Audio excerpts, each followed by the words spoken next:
가나안 정복 전쟁이 이제 끝나고 난 뒤에 루벤 지파, 갓 지파, 므낫세 절반 이 지파가 다시 이제 요단 동편으로 돌아갑니다. 이 지파는 요단강을 건너기 전에 모세와 여호수아 앞에 와서 이 땅이 좋습니다. 우리는 이 요단강을 건너지 않고 여기서 머물면서 여기 땅을 차지하고 살겠습니다 라고 했던 지파가 루벤, 갓 그리고 므낫세 절반이었습니다. 근데 이 지파들이 거기에 있으면서 이제 모세와 여호수아가 우려하는 것은 요단강을 건너서 요단 서편 지역이 하나님이 약속하신 땅이니까 그 땅에 들어가서 정복 전쟁을 해야 되는데 여기 동편에 남아 버리면 정복 전쟁에 참여하지 않을까 하는 우려를 제일 먼저 한 겁니다. 그래서 모세가 여호수아가 이 루벤, 갓, 므낫세 절반 이 사람들에게 뭐라고 얘기하는가 하면 너희들이 가나안 정복 전쟁에 들어와서 같이 전쟁에 동참할 거냐? 예, 하겠습니다. 좋다. 그러면 너희들은 요단 동편에 자리를 잡고 앉아서 너희들 땅으로 만들어라. 이렇게 이야기가 된 겁니다. 그래서 루벤 지파와 갓 지파, 므낫세 절반이 남아서 요단 동편을 차지하게 됐는데 가나안 정복 전쟁 중에 정말 이 세 지파가 이 서편에 있는 가나안 정복 전쟁에 참여를 해서 잘 가나안 전쟁을 마쳤습니다. 그렇게 마치고 난 뒤에 이제 자기네 땅으로 돌아간 거예요. 돌아갔는데 이 친구들이 돌아가서는 이스라엘 쪽 근처에 이 이스라엘 서편 쪽 사람들이 이렇게 보기에 잘 보이는 곳에다가 큰 제단을 쌓은 겁니다. 우상을 섬기기 위해서. 그래서 요단 서편에 있는 이 다른 지파들이 이 사람들 뭐 하는 짓이냐 이렇게 발끈해가지고 전쟁을 하기로 결정을 하고 이 전쟁 준비를 하고 이제 저 사람들 가만두면 안 되겠다 이렇게 생각을 하고 이 전쟁 준비를 하게 된 겁니다. 그런데 거기서 여호수아가 야 전쟁을 하기 전에 우리가 진상을 파악하는 것이 좋지 않겠느냐. 그래서 대제사장의 아들인 비느하스를 중심으로 해서 진상위원회를 구성해서 그 진상위원회를 요단 서편, 루벤, 갓, 므낫세 절반 그 지파들에게 진상위원회를 보낸 겁니다. 그래서 너희들 어째서 여기다가 제단을 쌓았느냐 묻고 항의하고 그리고 우리가 그동안 우상을 섬겨서 우리 이스라엘 민족 전체가 당했던 재앙이 얼마나 컸는지를 상기시키고 다시 이 일이 있게 되면 너희들뿐만 아니라 우리 모두가 다 하나님의 징계를 받게 되니 이 일은 멈추어야 된다라고 하는 이야기를 하게 된다는 이야기가 오늘 이 10절에서부터 20절까지의 내용입니다. 그래서 이 말씀을 보면 이스라엘 백성들이 지금 가나안 정복 전쟁을 끝나고 어떤 생각을 가지고 있었는지 또 동편 이 므낫세, 갓, 루벤, 므낫세 지파, 갓 지파, 루벤 지파들이 한 일이 온 이스라엘 족속들에게 어떤 영향을 미쳤는지 이런 것들을 보게 된 겁니다. 그 진상위원들이 이제 말하자면 조사를 하러 간 거잖아요. 현상만 보면 이건 당장 전쟁을 해야 되는 일이에요. 그러니까 여러분 오늘 여기서 우리가 배우는 것은 항상 그겁니다. 급하게 판단하거나 급하게 내가 결정을 내려서 일을 내리게 되면 항상 낭패를 보게 돼 있습니다. 그러니까 지금 저 사람들이 제단을 쌓았어? 그래 이건 우리 모든 이스라엘 백성들이 죽을 일이야. 가만두면 안 돼. 전쟁하자. 이래서 전쟁을 바로 시작했으면 무고한 사람들이 많이 죽었을 겁니다. 그런데 비느하스를 중심으로 한 진상위원회가 마련이 돼가지고 가서 이야기를 들어봤어요. 그 얘기를 들어보니까 뭐라고 그러냐면 므낫세 반지파하고 루벤 갓지파의 이야기가 이겁니다. 여기 동편 땅은 하나님이 약속하신 땅이 요단강을 건넌 서편 땅인데 우리가 동편이 좋아서 남았지만 이 땅이 부정한 땅이라. 부정한 땅. 거룩한 땅이 아니라는 거예요. 그 이 부정한 땅에 이 부정한 기운을 없애기 위해서 어떻게 해야 될까 생각을 하다가 이 사람들이 결국은 그 부정한 땅을 달래기 위해서 이 부정한 것을 없애기 위해서 우상 숭배를 택할 수밖에 없었다라는 이야기를 듣게 된 거예요. 그래서 그거 아니다라고 이제 이야기를 하게 되는데, 왜 여러분 그런 거 있지 않습니까? 우리가 이 한국 이 전통적인 무속은 아니라고 하더라도 전통 신앙이라고 할까요? 우리 한국 사람들이 가지고 있는 그런 이 전통적인 신앙이라고 하나요? 그런 무속 신앙이라고 할까요? 뭐라고 할까요? 그걸 뭐라고 얘기해야 되는지 제가 뭐 규정지어서 말씀드리기가 굉장히 어렵습니다만은 한국 분들 그런 거 가지고 있잖아요. 예를 들자면 손 없는 날, 이건 조금 더 나가는 거죠. 더 나간 분들이 있는데 손 없는 날이 있어서 이사 가는 날, 손 없는 날, 우리는 아무것도 모르고 이사 날짜 정했는데 보니까 이삿짐 센터에서 그날이 손 없는 날이라고 2배를 더 받는다 이래가지고 황당했던 경험도 있는데, 그런 게 있고, 또 예를 들자면 이런 거 있지 않습니까? 왜 우리 12간지에 의해서 우리 띠들이 다 있지 않습니까? 제가 소띠인데 저보고 뭐라 그러냐면, 제가 5월생이에요. 5월 18일생. 그랬더니 예수 안 믿는 사람들이 소띠이시군요. 그런데 5월 18일이면 그날이 제일 그때가 일이 많을 때입니다. 그래가지고 목사님은 참 일이 많으시겠습니다. 그렇게 얘기한다고요. 제가 소예요? 아니잖아요. 그런데 그렇게 얘기를 한단 말이죠. 그게 바로 우리나라 사람들이 가지고 있는 전통적인 신앙이라고 할까, 민속 신앙이라고 할까, 뭐 이런 것에 의해서 사람들을 판단하는 일. 근데 그런 것을 우리 그리스도인들도 은근히 영향을 받아요. 그것으로부터 자유롭지 못하단 말이죠. 예를 들자면 여자 띠 가운데 이런 띠는 이렇다더라, 저런 띠는 저렇다더라, 뭐 이런 이야기들, 이런 것들이 다 있는데, 이 서쪽 편에 있는 사람들이 바로 그런 영향을 받은 거예요. 우리가 살고 있는 이 땅이 부정한 땅이니 이 부정한 땅에 부정한 기운을 없애기 위해서 제단을 쌓을 수밖에 없었다. 여러분, 신문에도 지금 보면, 제가 보는 신문도 한 3가지를 제가 보는데, 그 신문에 보면 한결같이 다 뭐가 나오느냐, 띠별로 오늘의 운세가 나와요. 오늘 서쪽 가지 마라, 동쪽 가지 마라, 오늘 북쪽에 가가지고 이런 사람 만나니 그렇게 조심해라, 저렇게 해라, 이런 얘기들이 나온단 말이에요. 아직까지도 달나라 갈 뿐만 아니라 세상에 요즘에 이런 과학이 발달하고 문명이 발달한 시대에서도 그런 이야기들이 통용이 되고 있고 보고 있다고 하는 겁니다. 그러니까 여러분, 그 고대 이스라엘 사람들이 서쪽편 땅에 머물면서 부정한 기운이 있어서 거기에 우상 숭배를 하기 위해서 제단을 쌓았다라고 하는 이야기를 듣는 순간에 나머지 족속들은 어떤 생각을 했겠느냐라는 생각을 해보는 겁니다. 자, 어쨌든 이런 영적인 심각한 병에 걸린 이 동쪽 사람들이죠. 이 동쪽 사람들을 당장 응징하지 않고 돌이킬 수 있는 기회를 주고 온전한 관계를 만들기 위해서 판단을 유보하는 일을 했다라고 하는 것을 우리는 생각하셔야 됩니다. 그러니까 여러분, 우리가 사람들과 사람들의 관계를 온전하게 만들기 위해서는 섣부른 판단을 하지 마시기 바랍니다. 이 섣부른 판단을 해가지고 우리가 이 관계를 깨는 일들이 정말 많이 있어요. 그러니까 이 섣부른 판단하지 말라라고 하는 얘기를 제가 늘 말씀드리는데, 근데 저도 섣부른 판단을 할 때가 많이 있단 말이죠. 제가 늘 하는 얘기지만 제가 처음 부목사가 돼가지고 목사 안수 받고 부목사가 돼가지고 교회 부임했었을 때 얘기를 한 적이 있었는데, 들으신 분들도 있고 못 들으신 분들도 있어서 제가 말씀드립니다. 섣부른 판단, 한 저 실수. 제가 부목사라 이제 탁 목사 안수를 받고 이제 어느 교회 부목사로 이제 부임을 했는데, 이 목사 안수를 딱 받으면 마치 육군사관학교 졸업하고 소위 임관 딱 받은 사람처럼 FM대로 하는 거거든요.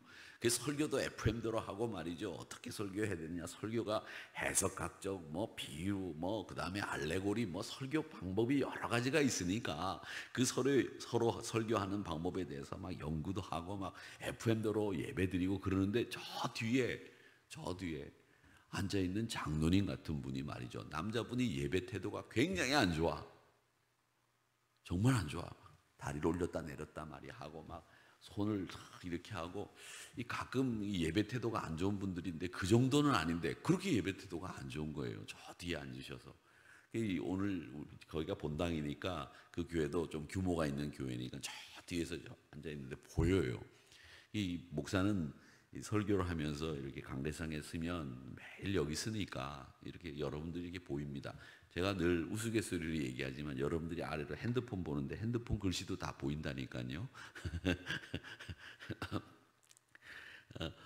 그런데 그렇게 태도가 안 좋은 거예요. 그래서 지금 기분이 좀 찝찝하고 안 좋은데 이제 신방을 하게 됐어요. 이제 식당을 하시더라고요, 그 장로님이. 근데 그 부인 권사님이 식당을 김치찌개를 참 잘 끓이세요. 지금도 아직도 기억나는데 지금 모 교회 저 밑에 있는 모 교회 그 장로님이 장인어른이에요. 장인어른이세요.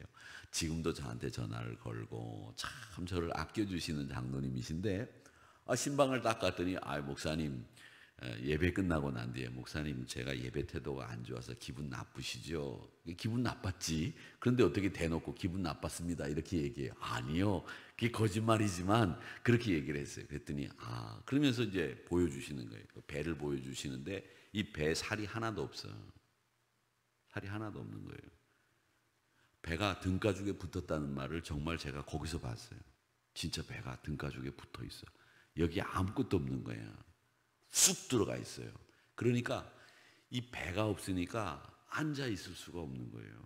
그런데다가 엉덩이 살도 없어가지고 그 당시에는 지금 우리 의자처럼 여기 스폰지가 있다든지 좀 쿠션이 있어가지고 배기지 않게 하는 이런 게 없었으니까 나무 의자에 딱딱하게 1시간씩 못 앉아 있는 거예요. 왜 그런가 봤더니 교회 묘지를 그 당시에는 살려고 많이들 교회들이 애를 썼어요. 막 그때 한번 교회가 막 묘지 사는 붐이 일어났었어요. 그래가지고 묘지를 사러 이 장로님이 묘지 구입위원이 돼가지고 가시다가 교통사고가 난 거예요. 근데 그분이 가운데 앉아 계셨는데 막 안전벨트 매자고 해가지고서 안전벨트를 매자고 막 이제 계도 기간이었는데 그때 뒤에 안전벨트를 맸는데 의자 가운데 뒷자리 가운데 앉았는데 이 뒷자리 가운데 자리가 3점식 벨트가 아니라 허리만 매는 벨트인데 이걸 배에다 걸치고 있었는데 마주편에서 오던 차하고 충돌한 거예요. 그 식사를 하고 난 뒤에 이 안전벨트가 배를 훑었어. 식사를 하고 난 뒤에 얼마 되지 않았으니까 음식물이 뭐 난리가 났죠. 그래서 다 죽는다고 했었습니다. 그런데 하나님께서 기적적으로 그 장로님을 살려주셨어요. 살려주셨는데 살리고 나니까 이 배가 엉망진창이 다 된 거지 뭐. 아무것도 없는 거지 뭐. 괜신이 살았으니까. 그런데도 저 뒤에 앉아서 부목사가 설교하는 그 설교를 들으려고 온갖 몸 액션을 쓰면서 듣고 있었던 거예요. 자기는 예배를 드릴 수 있는 상황이 아니야. 1시간씩 앉아 있을 수가 없어요. 그런데도 그분은 그 자리에서 예배를 드리기 위해서 몸을 뒤틀면서까지 예배 자리를 지켰던 거예요. 그런데 제 눈에는 그게 뭘로 보였느냐? 예배 태도가 불량한 걸로 보였다는 거죠. 그러니까 여러분, 이렇게 우리가 판단하는 것이 눈에 보이는 것이 얼마나 틀린가라고 하는 것을 그때 제가 깨달았어요. 여러분, 눈에 보이는 게 다가 아니에요. 듣는 게 다가 아니고 보이는 게 다가 아니고 그 이면에 우리가 생각하지 못했던 것들이 너무나 많이 있다는 거죠. 그래서 우리가 관계를 깨기 위해서는 섣부른 판단하세요.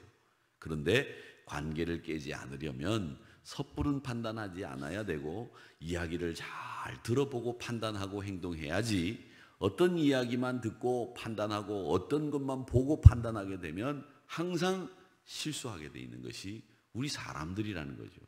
우리가 제한되어 있는 이성 기능이 어떻게 보면 우리 사람을 참 어렵게 만듭니다. 내가 똑똑하다, 내가 생각 잘할 수 있다, 내가 본 게 맞다, 이런 아집도 나를 어렵게 만드는 요인 중에 하나다라는 것을 생각을 하시기 바랍니다. 그래서 우리가 오늘 이 비느하스를 비롯한 진상위원회를 서편으로 보내서 그들이 왜 그런 일을 했는지 이야기를 듣는 섣부른 판단을 유보했던 동편 지파들의 현명한 대처, 이것을 여러분들을 잘 기억하시기를 바랍니다.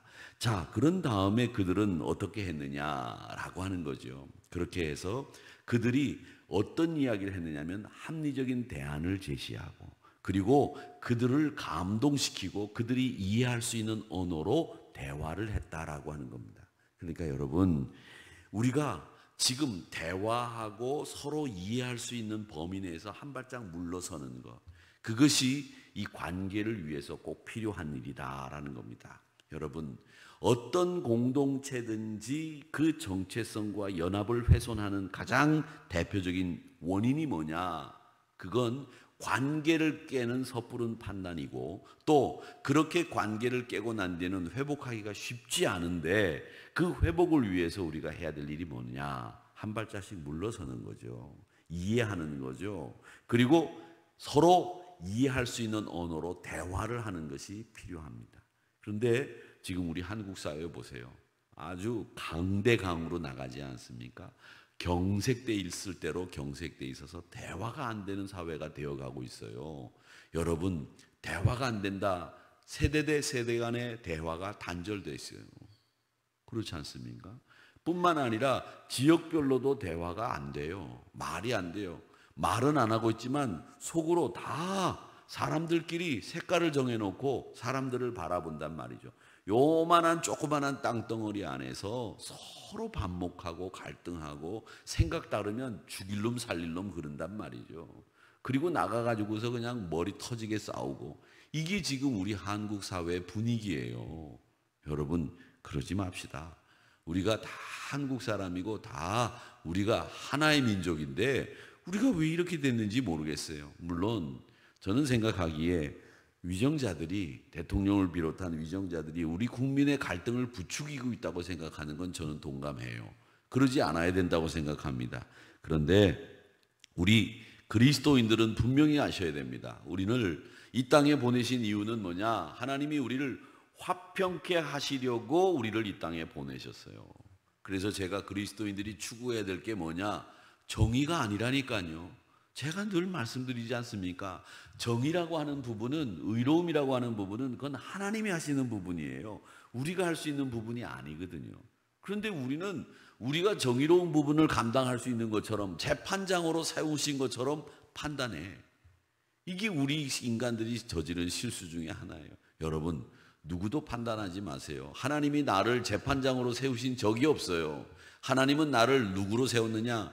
그리스도의 제자로 세우셨고 하나님의 제자로 세우셨어요. 그리고 우리에게 뭘 요구하셨느냐면 거룩함과 화평함을 따르라, 이렇게 말씀하셨거든요. 그러니까 우리가 따라야 될 것은 뭐냐면 거룩함을 따르고 화평함을 따르면 that's okay. 그게 enough예요. 그게 만족이에요.